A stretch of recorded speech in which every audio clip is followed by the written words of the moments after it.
My mother-in-law stood imposingly, adopting an intimidating demeanor and a stern gaze, and stated, "You can live in our house as a helper, but you won't be accepted as a family member." My husband and my sister-in-law said nothing about her attitude. Instead, they simply watched with smiles on their faces. They had used the company's funds to move into a luxury condo.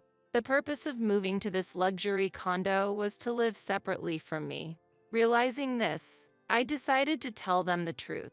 The reason why I was the one who could live in that apartment. My name is Kim. I am 33 years old, raising my 3-year-old son, Max. I met my 35-year-old husband, Ben, at a friend's wedding. I was a friend of the bride and he was a friend of the groom, serving as the organizer of the after party. As the organizer, I had several meetings with him before the wedding to prepare for the bingo game and to make a surprise movie. After the wedding, Ben contacted me, saying, "I know the wedding is already over, but I wonder if we could meet up again?" I was interested, so I replied, "Yes, I would like to meet too." Our relationship then developed into a romantic one. About 2 years into our relationship, he proposed to me on my birthday.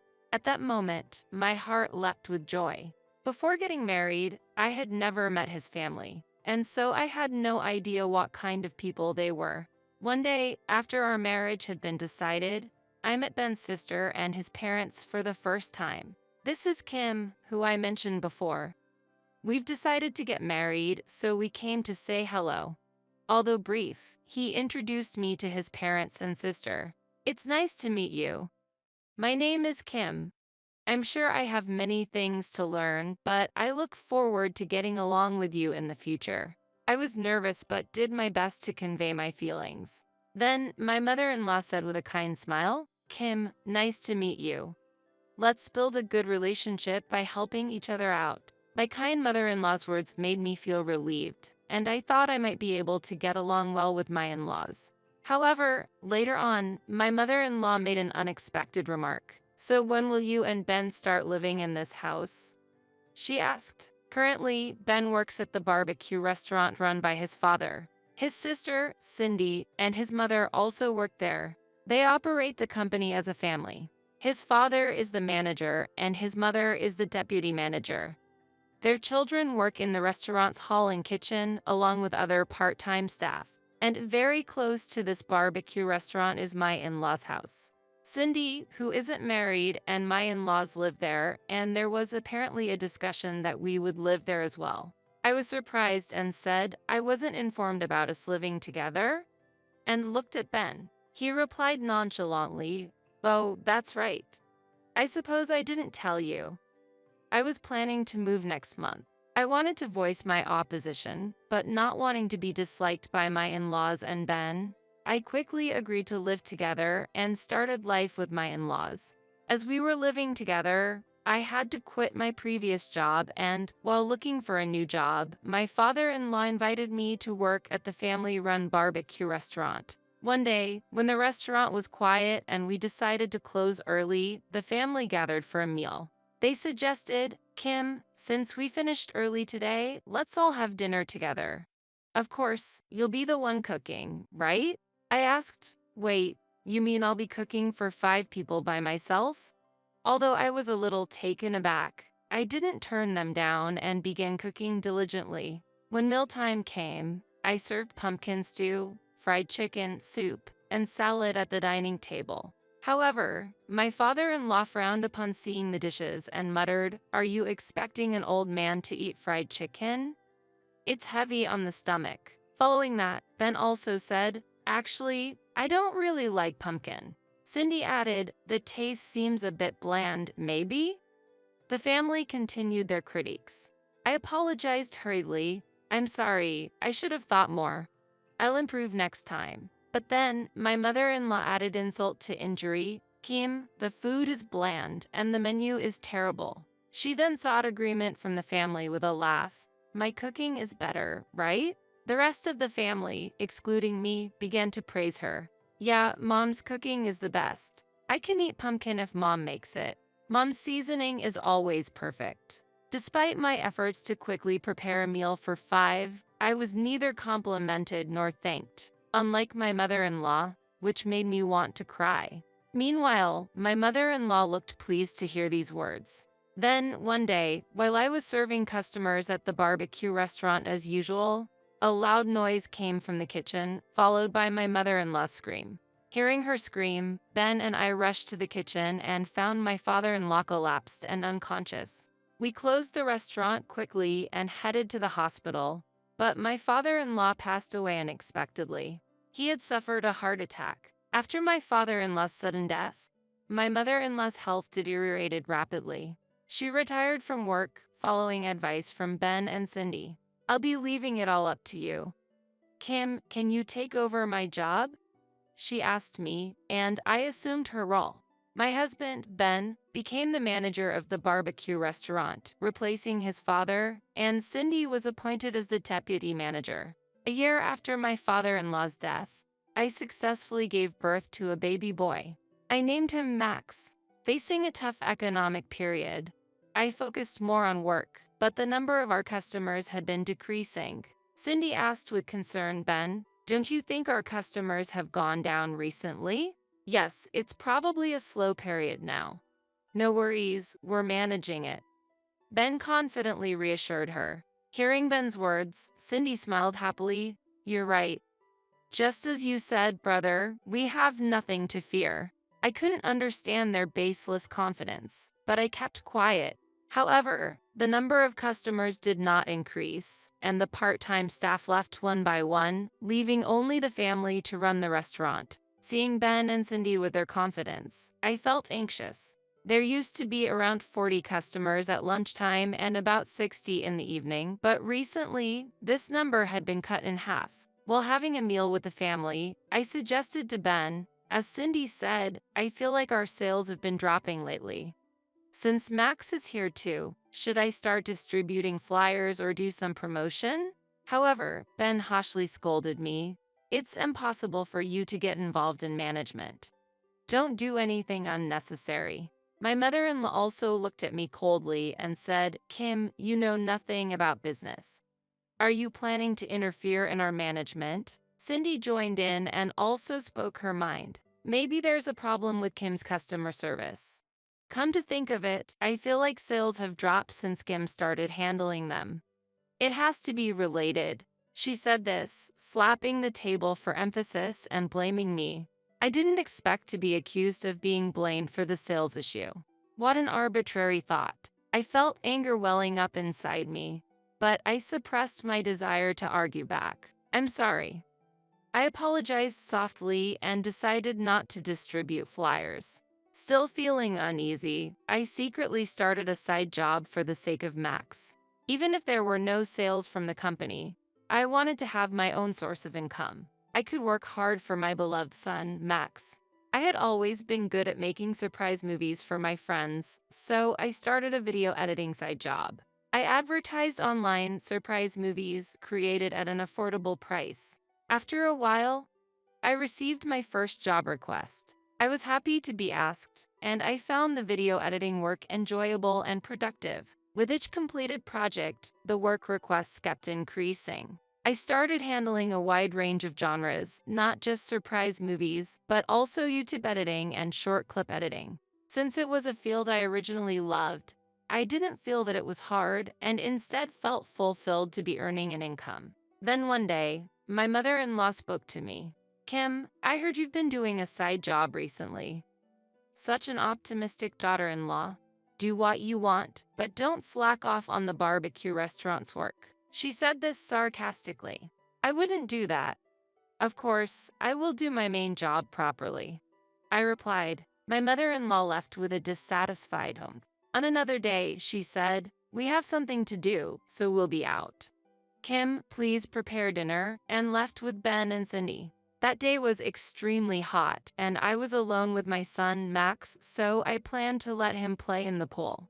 After preparing dinner, I set up the pool, filled it with water, and played with Max. When a package came, I hurriedly picked up Max to go and get it. During that time, my mother-in-law and the others returned. "Kim, that package is mine. Give it to me right now," she said, forcefully taking the package from my hands. Then she handed me a piece of paper. Here, this is the receipt. It seemed she was making personal purchases and accounting for them as business expenses, despite the tough business situation. Cindy entered the house saying, "Wow, what a feast. I can't eat anymore." Apparently, they had gone out to eat. "Wait, didn't you ask me to prepare dinner?" I asked my mother-in-law. She replied, "What are you talking about? I meant that we were going to eat out. I meant you should prepare your own portion." "Oh, what? Did you prepare for everyone? How foolish." "And here, this is a receipt. Make sure to record it as an expense." My mother-in-law said this condescendingly, laughing as she handed me the receipt. It seemed they had used company expenses for their meal out. I felt angry, thinking, how could this be? After I prepared everything. But then I reconsidered. Indeed, I had been told to prepare dinner, but they never specifically said for everyone, so I decided to suppress my anger. After a while, Ben and Cindy were sitting on the sofa in the living room, passionately discussing their future plans. Suddenly, a scream came from the balcony. "Arva, what is this?" It was my mother-in-law's voice. We rushed to the balcony and found her soaked, having fallen into the pool. I barely managed to hold back my laughter. However, Ben and Cindy were clearly worried. "Are you okay, Mom? What happened?" "Oh, I didn't expect there to be a pool here. I tripped over the hose when I was going out to the balcony." She seemed shocked and in pain. At that moment, Ben and Cindy glared at me, scolding. "Kim, why didn't you clean up the pool? Leaving it like that is dangerous. My back hurts. I might catch a cold." My mother-in-law said, still shaken, "Kim, you are the worst." She expressed her anger, and I was blamed by everyone around me. Flustered, I explained, "I'm sorry. I was letting Max play in the pool. And then the delivery arrived. And after that, you all came back." But no one seemed to listen or pay attention to my explanation. Later, my mother-in-law said she had an important discussion and gathered everyone at the dining table. With a serious expression, she said, "I've thought things through. After today's incident, I'm scared to live in the same house as Kim." She said this dramatically with tears in her eyes, looking down. Surprised, I exclaimed, "What? Scared of what?" "I think today's incident was a trap set by Kim intentionally. And she's always harsh towards me. I can't stay with Kim any longer. So, I'm leaving this place," she declared. Following this, Cindy added, "Then, I'll go too. I can't leave Mom alone," and put her hand on my mother-in-law's shoulder. Confused, I felt relieved inside, thinking that finally, life with just Ben, Max, and me would begin. However, Ben made a shocking statement. "Then, I'll go too. I'll live with Mom and Cindy," he declared. "Wait, what about our son? Why are you doing this?" I was surprised and grabbed his arm, but he shook me off forcefully. Blaming me, he said, "It's because you cause problems. Mom is in trouble. From now on, we'll live as a family of 3. You stay with Max. I'll come to visit him." My mother-in-law, with tears in her eyes, said, "I didn't know my son and daughter were so kind," and hugged them both. She then turned to me with a mocking smile. Her true intentions became clear, and my anger only grew. During my absence, it seems that the family's discussion continued. I heard that my mother-in-law, who doesn't understand business or money matters, used the company's funds to contract a luxury condo. I wondered, why a luxury condo when sales are falling?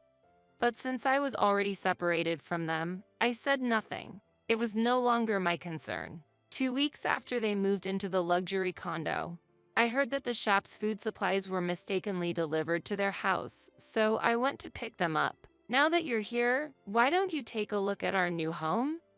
It's really wonderful."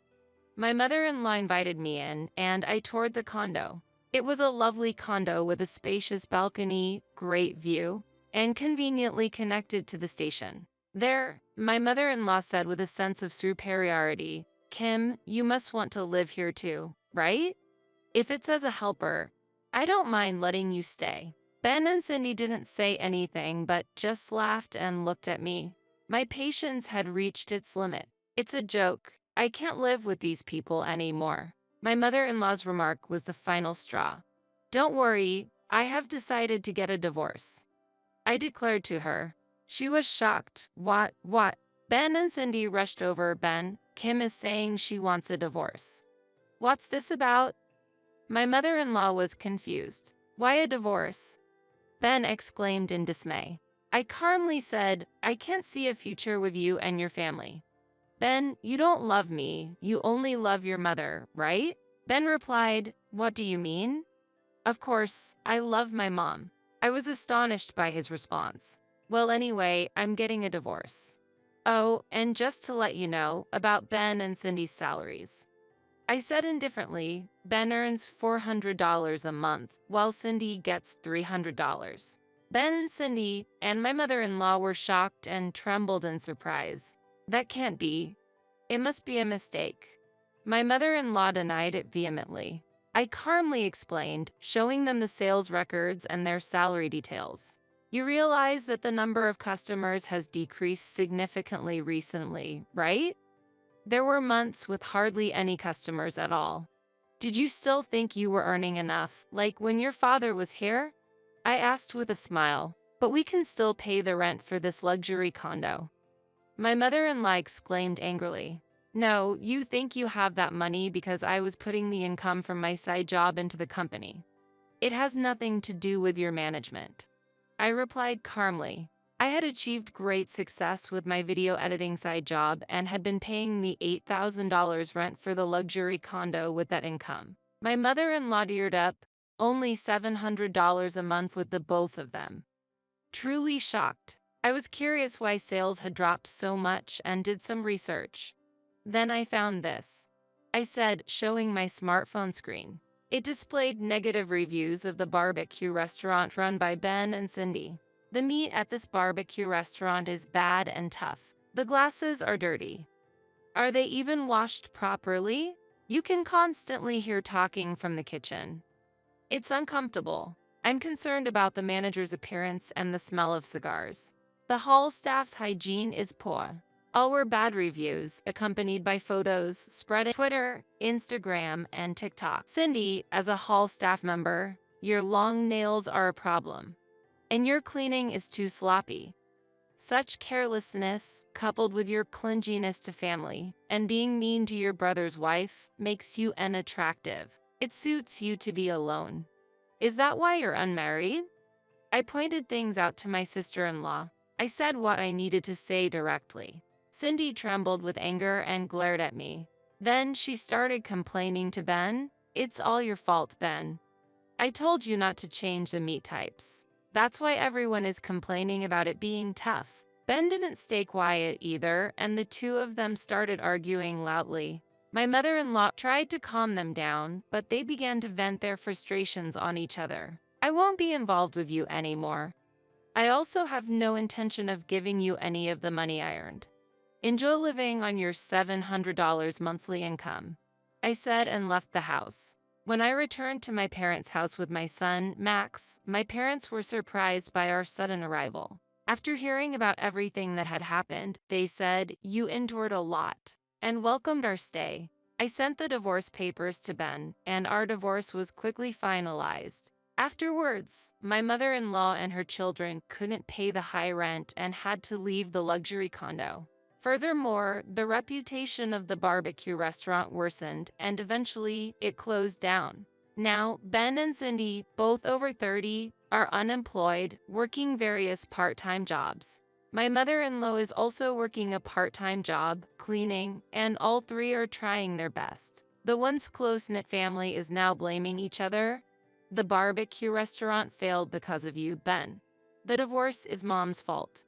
Dad's shop was ruined because of the two of you. They argue every day. I thought to myself, they got what they deserved. Meanwhile, I turned my video editing side job into my main career and expanded the business. Now, I'm invited as a lecturer to many schools and have become a notable entrepreneur in the media. My side job has become my main job, and every day is fulfilling. Currently, I live happily in a luxury condo in New York City with my beloved and precious son, Max. Kim, even though you are my son's wife, you're an outsider. Please do not attend my husband's funeral. That's right. You are unnecessary. I alone, as the eldest son, am enough to handle this. I was appalled by their selfishness and became speechless. Sometimes, ignorance is bliss, I murmured quietly, making sure the two of them couldn't hear me. I, Kim, am in my prime working years at 42. Since graduating from university, I have been employed at a certain company. Then, I accepted a marriage proposal from my university sweetheart, Joshua. I first met Joshua in my second year of university life.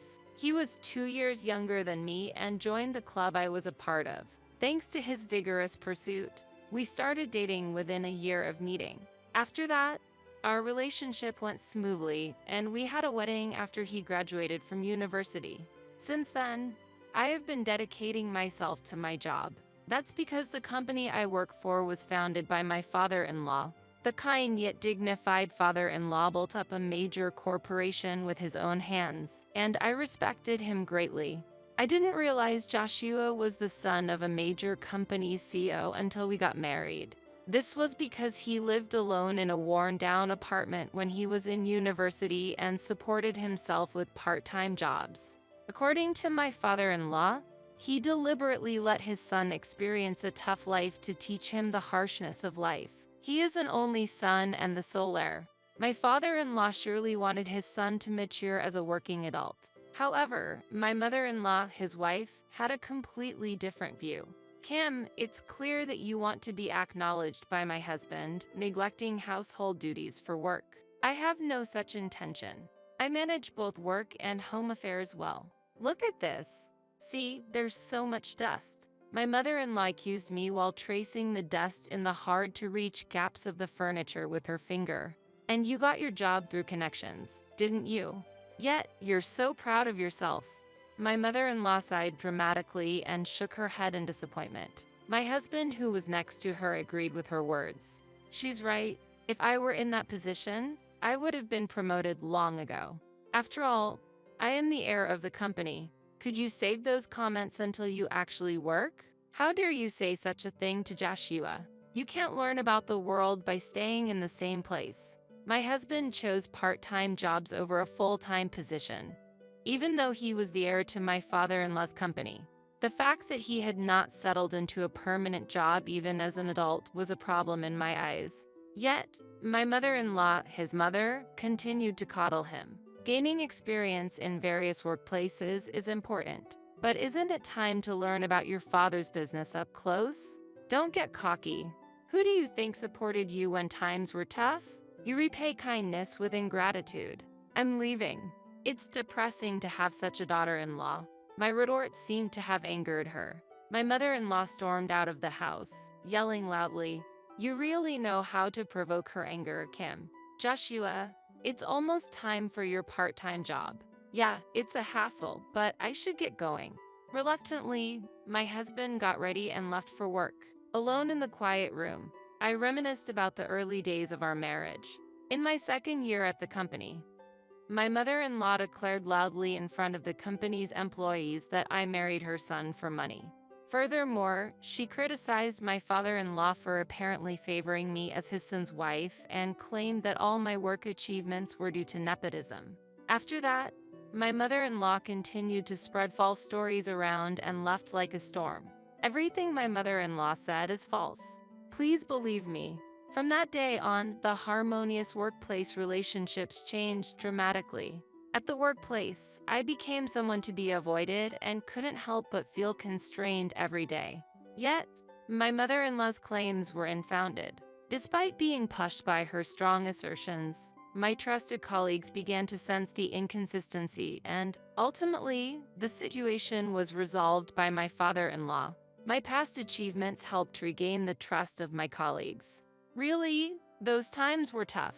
Lately, maybe because of my age, I started talking to myself more often.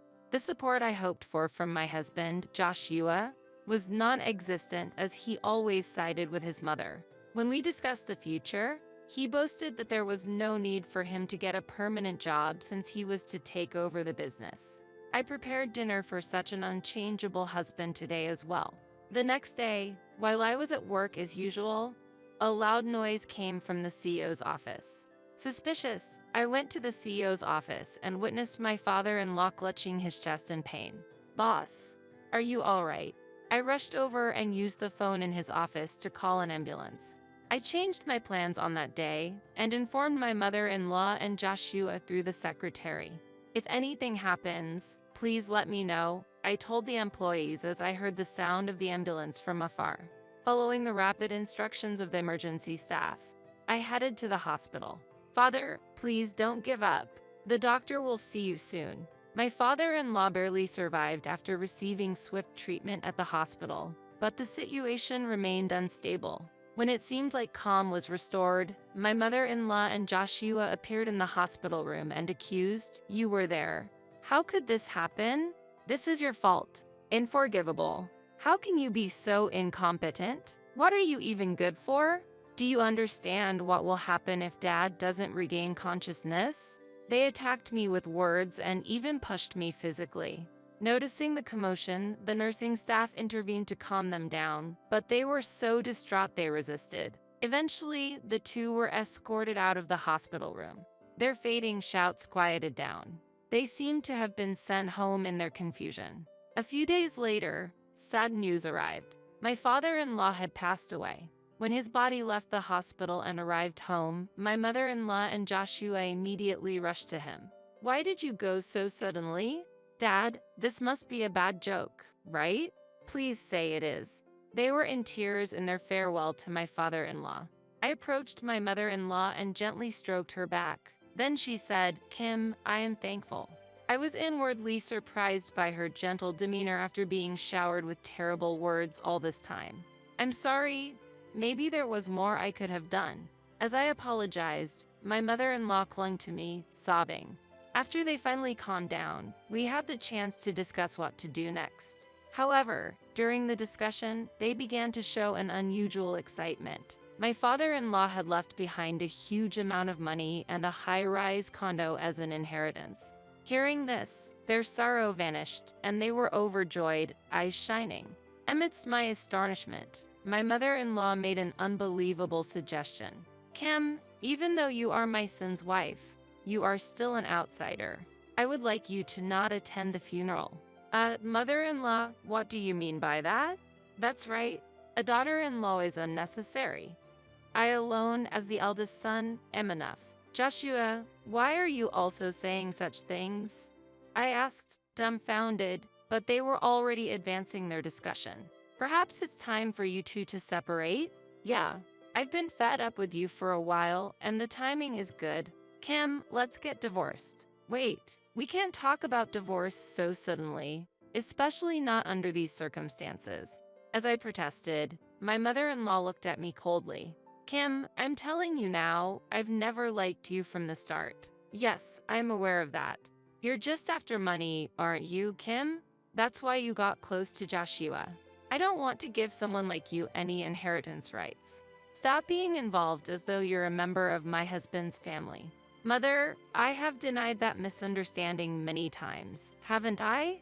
If it's about the property, aren't you and Joshua the ones fixated on it?" "Be quiet. You're such a shameless daughter-in-law." "Joshua, you've agreed to a divorce, right?" "Yeah, I'm fine with that."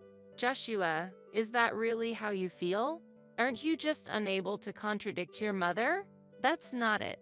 The truth is, I've always wanted to get divorced, but I just couldn't find the right time. There were also financial circumstances in relation to the company.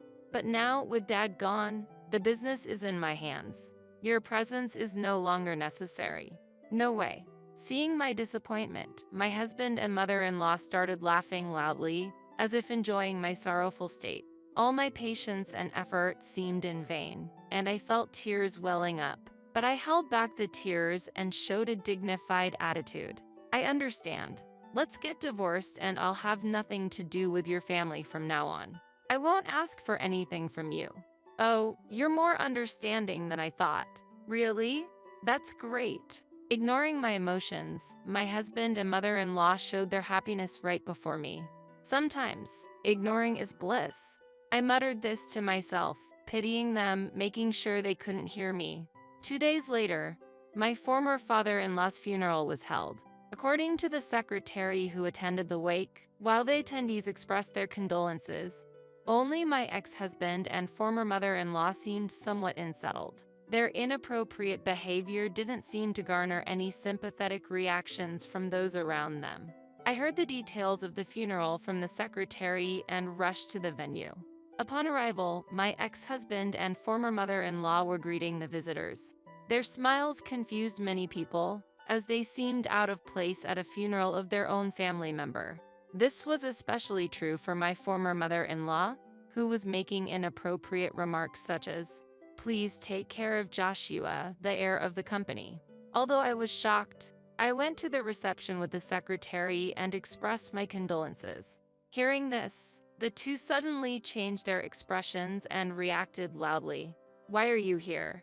You promised not to come to the funeral," they said. Surprised, I replied angrily, "That promise was as a family member. I came here as a representative of the company." They were confused as I told them, "I will discuss the details when the will is revealed," and entered the venue. The funeral proceeded as planned, and I paid my respects to my former father-in-law. However, the two kept glaring at me during the funeral as if waiting for a chance. After the funeral service ended, we moved to another room for the reading of the will. With my ex-husband and former mother-in-law's eyes fixed on me, the reading of the will began. Here, I state the will of the deceased, $1 million, all rights to the high-rise condo, and the position of the next CEO are all entrusted to Kim. Please manage the property carefully as instructed by the secretary. It is also written in the document, and I want Kim to check it with utmost care. Joshua and Diane must leave the house and refrain from any contact with Kim and other relatives. This is my final wish. After the secretary finished reading the will, the two of them who were sitting across me were stunned, their mouths agape, unable to grasp reality. "Did you know that Dad had been suffering from a heart condition for some time?" I asked. "What are you talking about?" "I had no idea," replied my former mother-in-law. "Is that so?" "His medication had increased recently. The secretary and I knew, so we advised him not to overdo it. Don't lie. Even if that's true, it's irrelevant to you. Obviously, my son here is the next CEO. Even so, your brazenness amazes me. Furthermore, it's unacceptable that the secretary is the one announcing the will." Although his face was pale, I noticed my ex-husband, who was sitting next to my former mother-in-law, nodded in agreement as she continued to argue. "It is relevant, actually. Dad had prepared for unexpected events and made an official will. This can be viewed by the stakeholders to prevent any wrongdoing. It is more appropriate for the secretary, who was trusted and appointed by him, to read it, as advised by the town hall." "What is this official thing?" "It's a will that's managed properly at the public notary's office." Apparently, the two were unaware of the various types of will. A normal will requires time-consuming disclosure process at the family court. But my former father-in-law must have been concerned about the impetuous nature of my former husband and mother-in-law. A notarized will, which he submitted to the notary's office when he was alive, does not require judicial probate, and its effects are immediate. "You keep lying. You approached us for the inheritance, didn't you?" "I will invalidate such a will that's full of lies. Now leave." Despite my exasperation at my former mother-in-law and ex-husband's constant attempts to exclude me, I chose my words carefully. "I'm telling you there was a witness." "And where is this witness?" "He's right here." I pointed out the secretary to my uncomprehending former mother-in-law, answering clearly despite my irritation. His testimony matches the will, and I have been named the next CEO, not Joshua." "What are you saying?" My former mother-in-law, still unwilling to accept it, tried to lash out at me, but the secretary stopped her. Then, my equally perplexed ex-husband intervened. "But the inheritance is supposed to be for me and Mom, right?" "Unfortunately, you are mistaken. The high-rise condo was purchased as company housing so that employees could work efficiently without financial difficulties, as arranged by Dad. The $1 million of his private wealth is intended to be a fund to support employees in case of future need. I am the one entrusted with managing these as the next CEO. This is all clearly stated in the document he signed and entrusted to the secretary. No way. My ex has been collapsed on the spot, crestfallen. My former mother-in-law lost her momentum and stiffened. Since it's a notarized will, Diane, no matter how much you deny it, it cannot be changed. If it's hard to believe, you can verify it at the city hall. I can't believe this. And why do we have to leave the house? To the resolute former mother-in-law, I said, despite Dad's failing health, his son had not become independent yet and was cruel to me, who supported him every day. Diane, you spent Dad's wealth freely and bullied me daily. Dad was always concerned about me and mentioned that his son and wife were a disgrace to the family. Diane, faced with the truth, lost her strength and sat restlessly beside her son. I will cover Dad's funeral expenses. What happens beyond that is up to you two. I offer you my condolences. Then, I left the crestfallen pair behind. A few months after the incident, the two could not sustain themselves financially and had to move out of their residence to a small, old apartment. Joshua decided to find a job but apparently continued to change jobs frequently and was eventually turned down even at interviews. My mother-in-law also managed to find a part-time job, but due to her high pride, she couldn't work efficiently and seemed likely to be fired soon. I heard that she assaulted a staff member at a public institution, causing a commotion, which led to police intervention. This story spread among relatives, and she became isolated. Just as my former father-in-law wished, they had to make a living on their own, and their daily disputes were endless. The secretary and I are concerned that their neighbors may call the police because of the noise. I was extremely busy for a while with the transitions at the company, but lately, I've finally regained my calm. I've achieved a life where I feel mentally and physically relaxed. While the duties of a CEO are not easy, the relief of finally being free from those two has eased my stress, and my skin seems to have improved. I intend to continue to protect and grow the company that my former father-in-law built. I am thoroughly satisfied with my current life,